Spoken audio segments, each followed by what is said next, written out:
민 원장은 22년 전 놀이터에서 4살 딸 지아를 잃었습니다. 단 한순간 눈을 돌린 사이 딸은 흔적도 없이 사라졌고 남은 것은 분홍 신발 한 짝, 그리고 긴 세월이 흘렀습니다. 어느 날 야위고 초라한 차림의 젊은 여성이 아픈 아기를 안고 들어온 순간 민 원장의 심장이 멈췄습니다. 아내와 너무나 닮은 그 얼굴, 설마 내 딸 지아? 하지만 그녀는 가난 때문에 마트에서 분유를 훔치다 붙잡힌 어디에도 기댈 곳 없는 미혼모였습니다. 고시원에서 발견된 낡은 분홍 신발 한 짝. 과연 그녀는 정말 민 원장의 딸일까요?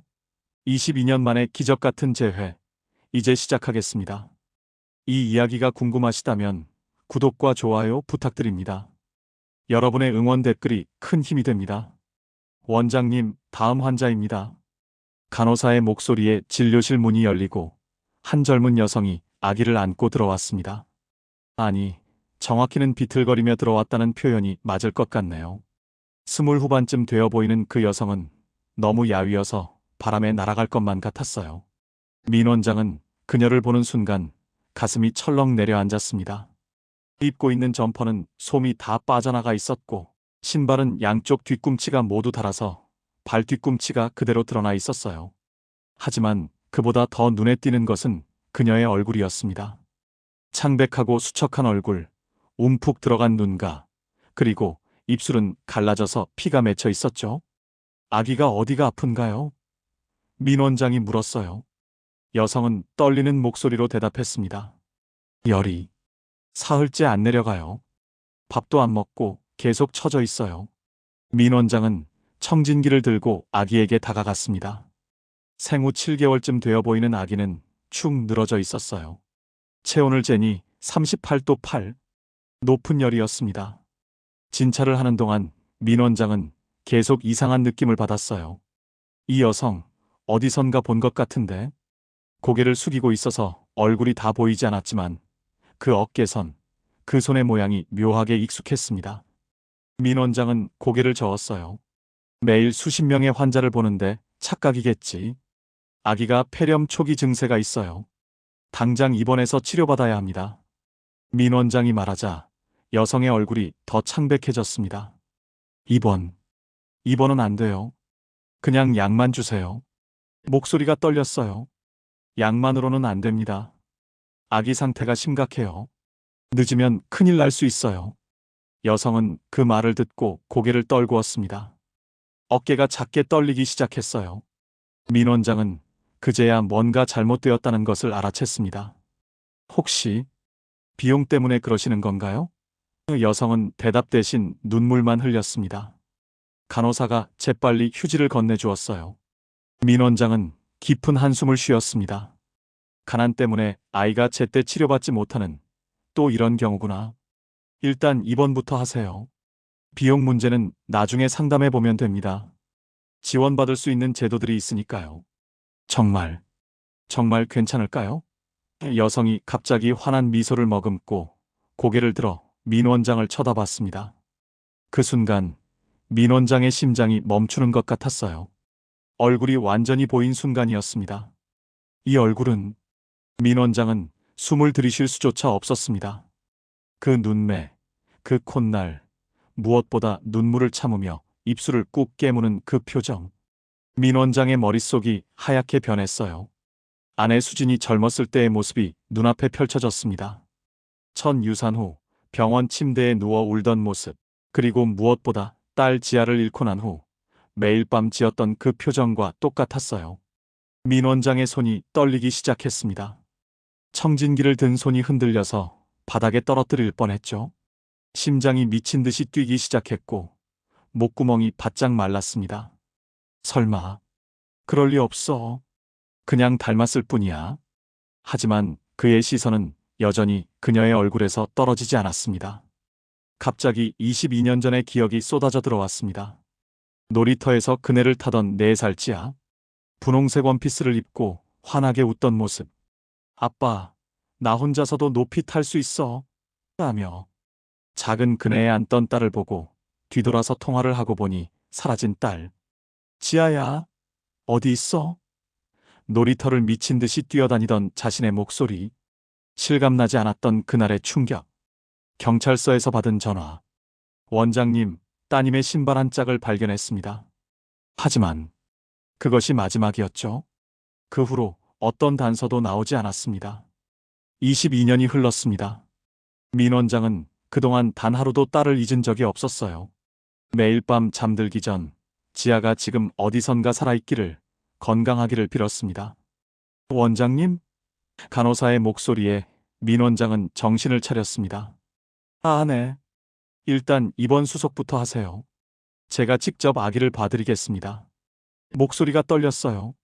민 원장은 애써 평정을 유지하려 했지만 손은 계속 떨리고 있었습니다. 여성이 일어나 고개를 숙여 인사했습니다. 감사합니다. 정말 감사합니다. 민 원장은 그녀가 나가는 뒷모습을 멍하니 바라봤습니다. 간호사가 걱정스러운 표정으로 물었어요. 원장님, 괜찮으세요? 안색이 안 좋으신데요. 괜찮아요. 그냥 좀 피곤해서. 민 원장은 억지로 미소를 지었습니다. 하지만 마음속은 폭풍이 몰아치고 있었어요. 나이가 맞아. 지아가 살아있다면 26. 저 여성과 같아. 그리고 얼굴이 너무 닮았어. 수진이와 똑같아. 민 원장은 책상 서랍을 열었습니다. 가장 안쪽에 소중히 간직해둔 사진 한 장. 4살 지아가 환하게 웃고 있는 사진이었어요. 사진을 꺼내 들고 한참을 바라봤습니다. 20년이 지난 지금 지아가 자랐다면 저런 모습일까? 눈물이 핑 돌았습니다. 간호사가 다시 노크했어요. 원장님, 다음 환자분이 기다리고 계십니다. 민 원장은 깊은 숨을 들이쉬고 일어났습니다. 지금은 의사로서 해야 할 일이 있었으니까요. 하지만 마음 한구석에서는 계속 그 여성의 얼굴이 떠올랐습니다. 며칠 전 이른 아침, 오전 8시, 병원까지는 지하철역에서 도보로 15분 정도 걸렸는데 그는 일부러 공원을 가로질러 걷곤 했습니다. 큰 길보다 조용하고 무엇보다 이런 산책길을 걸으며 하루를 시작하는 마음을 정리하는 것이 30년째 이어온 그의 습관이었어요. 그날도 이른 봄의 아침찬 공기가 얼굴을 스치고 공원 입구에서는 청소하시는 할머니가 낙엽을 쓸고 계셨어요. 민 원장은 코트 깃을 세우고 걸음을 재촉했습니다. 그때였어요. 끼. 무언가가 바닥에 긁히는 불쾌한 소리가 들려왔습니다. 처음에는 그냥 지나치려 했지만 소리는 점점 더 크게 들렸고 거기에 아기 울음소리까지 섞여 있었어요.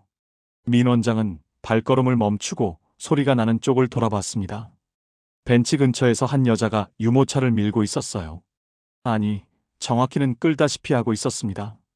유모차의 앞바퀴가 완전히 비틀어져 있었고 여자는 온 힘을 다해 유모차를 움직이려 애쓰고 있었어요.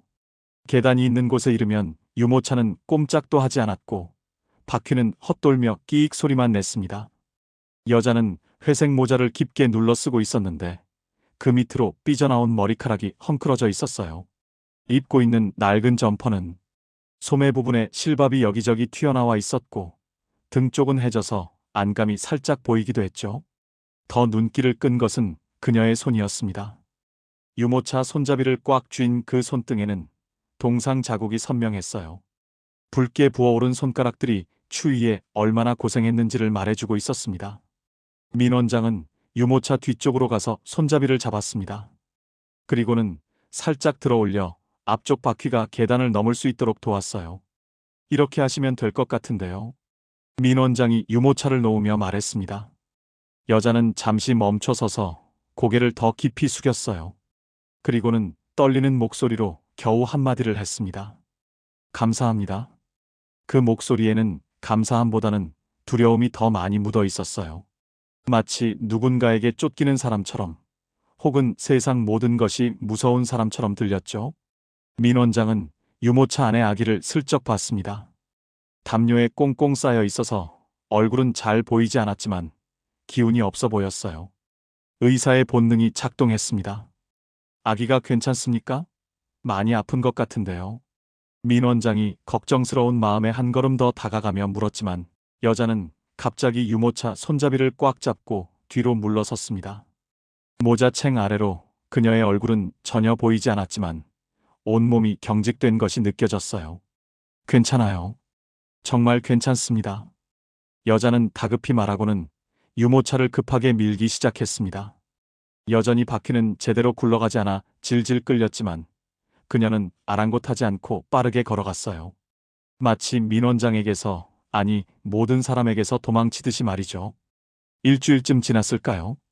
여느 때처럼 출근하던 민 원장이 공원 입구에 있는 작은 편의점 앞을 지나가려는데 편의점 쇼윈도 앞에 서서 진열된 도시락들을 유리창에 거의 얼굴을 댈 듯이 가까이 서서 음식을 하나하나 훑어보고 있는 모습이 무척 처량해 보였어요. 그 순간 민 원장은 자신도 모르게 편의점 안으로 들어가서 빠르게 삼각김밥 몇 개와 바나나 우유, 그리고 아기용 이온음료를 집어들고 계산을 마치자마자 천천히 아주 조심스럽게 여자에게 다가갔어요. 저 실례합니다. 민 원장이 최대한 부드럽게 말을 건넸지만 여자는 여전히 깜짝 놀란 듯 몸을 움츠렸습니다. 그리고는 재빨리 고개를 숙이며 뒷걸음질을 쳤어요. 아, 저는 며칠 전 유모차 도와드렸던 사람입니다. 기억하시는지요? 여자는 잠시 멈춰서서 민 원장을 올려다봤습니다. 모자 사이로 눈만 살짝 보였는데 그 눈에는 경계심이 가득했어요. 민 원장은 손에 들고 있던 봉투를 조심스럽게 내밀었어요. 이거 드세요. 여자는 봉투를 보고는 고개를 세차게 저었습니다. 아니에요. 괜찮아요.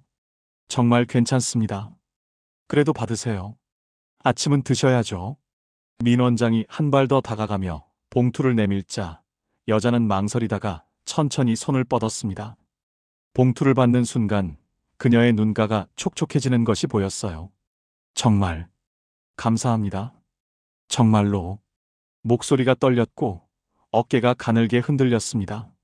민 원장은 갑자기 마음이 아팠어요. 김밥 몇 개와 우유에 이렇게까지 감동하는 그녀의 모습이 너무 안쓰러웠거든요. 도망치듯 빠른 걸음으로 걸어가는 여자는 우는 듯 보였습니다. 한편 한유진은 좁은 고시원 방에서 지친 표정으로 아기를 안고 있었습니다. 김밥과 우유를 받아 달아나듯 방으로 왔지만 그 따뜻함은 오래가지 못했어요. 현실은 여전히 차갑고 메말랐습니다.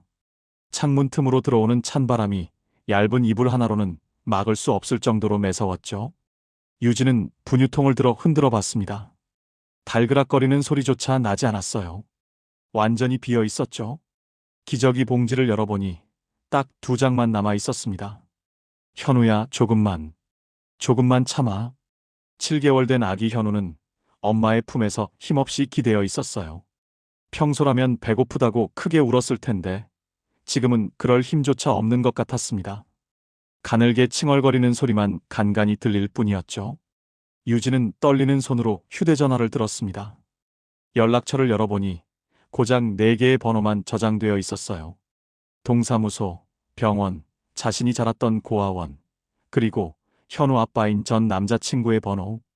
혹시나 하는 마음에 남자친구 번호를 눌러봤지만 역시나 없는 번호라는 안내음만 들렸습니다.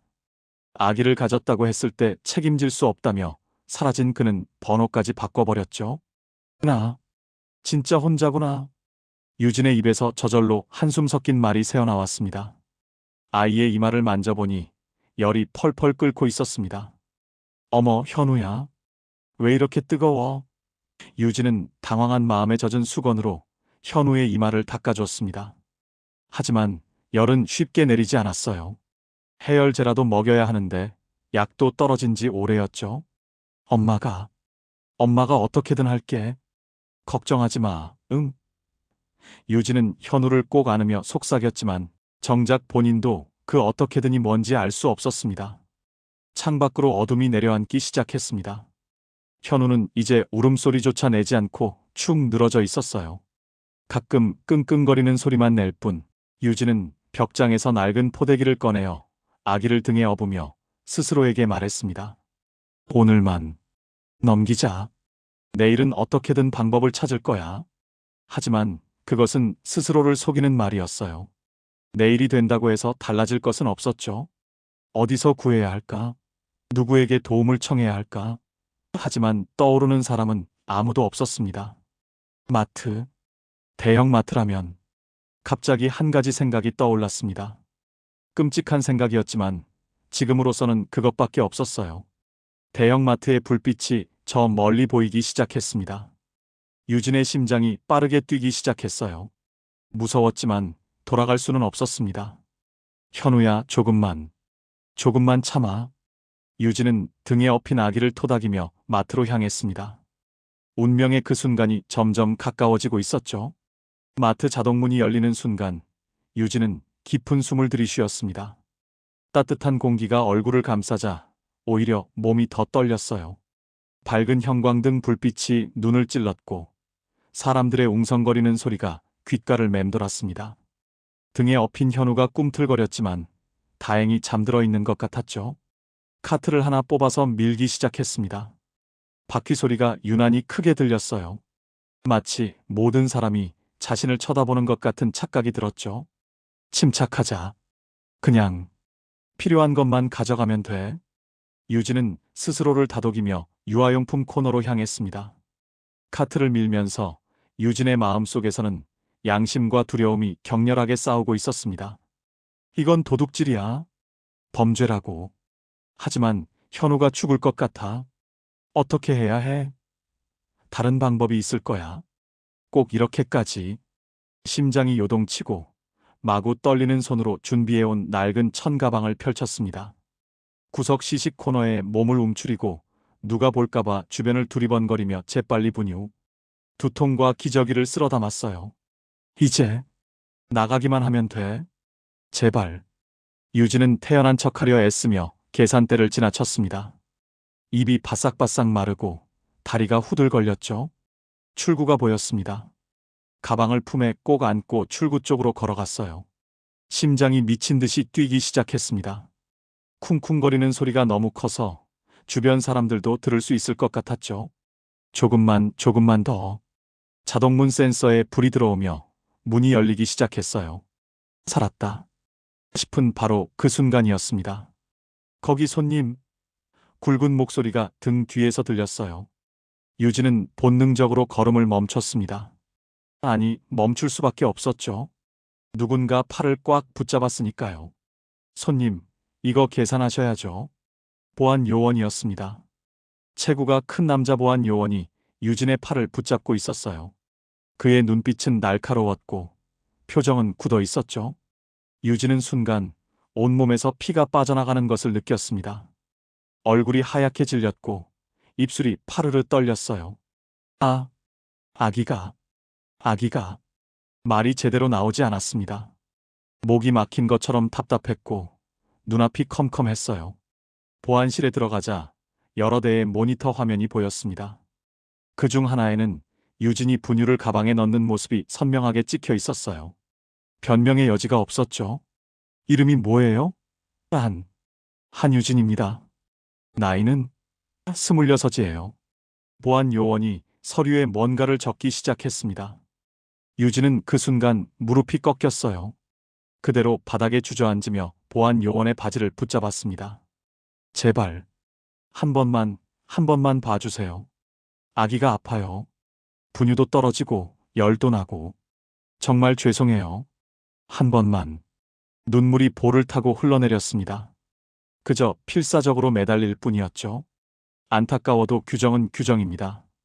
사연과 상관없이 절도는 신고해야 해요. 결국 경찰에 신고가 들어갔습니다. 15분쯤 지났을까요? 경찰차 사이렌 소리가 들렸습니다. 유진의 가슴이 더욱 빠르게 뛰었어요. 이제 정말 끝이구나. 2명의 경찰관이 들어왔습니다. 한 명은 나이든 남자 경찰관, 다른 한 명은 젊은 여자 경찰관이었어요. 한유진 씨죠? 일단 같이 가시죠. 유진은 고개를 끄덕였습니다. 더 이상 저항할 힘도 없었어요. 현우를 꼭 안고 일어섰죠. 다리가 후들걸려서 제대로 서 있기도 힘들었습니다. 경찰차로 가는 길 마트 앞에는 구경꾼들이 모여 있었어요. 모두가 유진을 쳐다봤죠. 경찰차에 타자마자 유진은 끝내 울음을 터뜨렸습니다. 흐흐. 미안해, 현우야. 엄마가 미안해. 흐느끼는 소리가 경찰차 안을 가득 채웠어요. 앞좌석에 앉은 여자 경찰관이 백미러로 유진을 봤습니다. 그녀의 눈에도 안타까움이 묻어났죠. 경찰서에서 조사를 받은 후 유진은 불구속 상태로 집으로 돌아갈 수 있었습니다. 하지만 마음은 무거웠어요. 며칠 후에는 검찰 조사가 있을 거라는 말을 들었거든요. 집으로 돌아오는 길, 앞으로 어떻게 되는 걸까? 그리고 이틀 후, 현우의 열이 더 심해졌습니다. 유진은 더 이상 버틸 수 없어서 마지막 남은 돈 9천 원을 들고 병원으로 향했어요. 응급실에 도착해서 접수를 하고 대기실에 앉아 있었습니다. 그때 한 의사가 다가왔어요. 저기 환자분, 유진은 고개를 들었습니다. 그리고 그 순간 며칠 전 공원에서 만났던 그분이라는 것을 알아챘어요. 유모차를 도와주고 김밥을 사주었던 그분. 민 원장은 유진의 얼굴을 가까이서 보니 더 확실했습니다. 아내 수진과 너무나 닮아 있었어요. 아기가 많이 아픈가 봐요. 제가 직접 봐드리겠습니다. 걱정 마세요. 그리고 민 원장은 용기를 내어 유진에게 물었습니다. 혹시 고아원에서 자랐나요? 유진은 놀란 표정으로 고개를 끄덕였어요. 네. 어떻게 아셨어요? 어느 고아원이었나요? 해맑음 고아원이요. 22년 전에 어떤 남자가 데려왔다고 들었어요. 민 원장의 손이 떨리기 시작했습니다. 혹시 가지고 있는 물건 중에 어렸을 때부터 간직한 게 있나요? 네. 고아원 들어왔을 때 신었던 신발 한 짝이 집에 있어요. 그 말을 듣고 너무나 놀란 원장은 아내 수진을 부르고 유진과 함께 고시원에 갔어요. 쾌쾌한 냄새가 나는 작은 고시원. 낡은 천 이불장과 냄비와 그릇 몇 개, 옷가지 몇 벌이 행거에 걸려 있고 초라한 아기 옷들.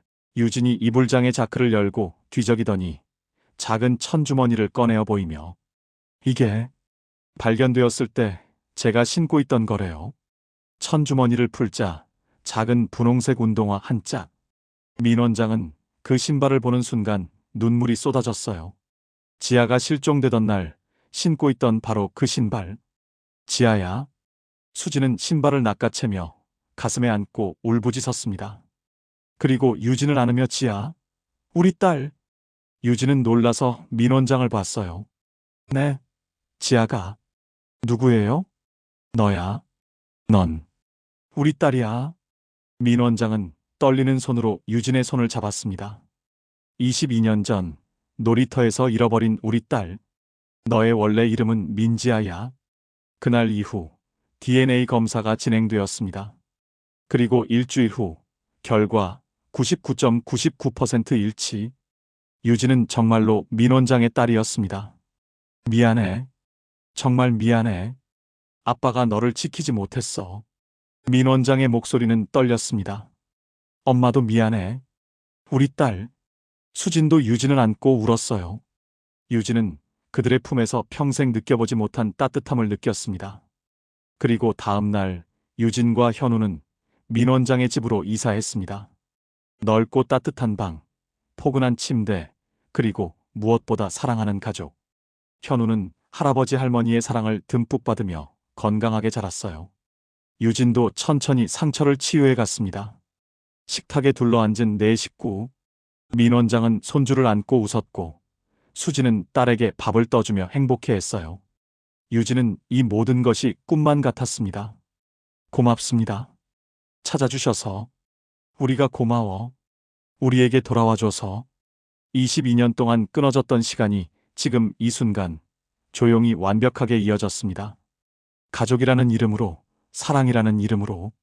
창밖으로 따뜻한 햇살이 들어왔습니다. 오늘의 이야기가 여러분의 마음에 작은 울림을 드렸다면 구독과 좋아요를 눌러주세요. 그리고 이야기 속 가족을 위한 따뜻한 응원의 말씀도 댓글로 남겨주시면 감사하겠습니다. 여러분 모두의 오늘을 늘 응원합니다.